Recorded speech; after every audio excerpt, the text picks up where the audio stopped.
তোমাকে একটা কথা বলি। বল কি হয়েছে? আপু, তোমার সাথে অনেক ঝগড়া করছি, আমাকে মাফ করে দিও। আর আম্মু আব্বুকে বললো আমাকে যাতে মাফ করে দেয়। অনেক বান্দরামি করছি, ছোট্ট থাকতে আম্মুর কোলে হিসু করে দিছি, আব্বুর কোলে হাক্কা করে দিছি। তারা যাতে এগুলা মনে কষ্ট না নেয়, এই শীতের মধ্যে তাদের কোলে এইসব করছি।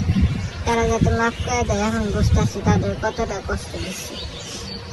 আর আরেকটা কথা আপু, আমার ভাগে যা জায়গা সম্পত্তি আছে না, সব আব্বুকে কোনো এতিমখানায় দান করে দিতে বললো। হ্যাঁ, ও আরেকটা, আমি না কালকে সন্ধ্যার সময় নিচের দোকানের থেকে এক প্যাকেট সিগারেট আনছিলাম বাকি, ওই টাকাটাও তুমি দিও তারে, নইলে সে আবার দাবি রেখা দেবো।